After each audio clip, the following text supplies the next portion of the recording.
వ్యవసాయ బాయికి కరెంటు కోసమని బ్యాంకులో నా మొగుడు అప్పు తెచ్చినాడు. అప్పు తెచ్చిన మాట నిజమే, అది వడ్డీకి తెచ్చింది నిజమే. అప్పు తెచ్చిన మాట నిజమే, అది వడ్డీకి తెచ్చింది నిజమే. ఆరుగాలం చేసి పంట పండించిన అంగట్లో రైతుకు గిట్టుబాటు రాక అప్పు కొంత గట్టి గడువునే కోరితి గవర్నమెంట్ ఆర్డర్ అని ఇల్లు జప్తు చేసే.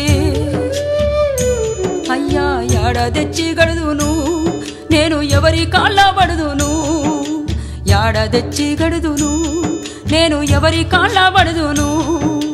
అసలేటి వానల్లో ముసలెట్ల కట్టుకొని మోకాటి బురదలో మడికట్టు దున్నితే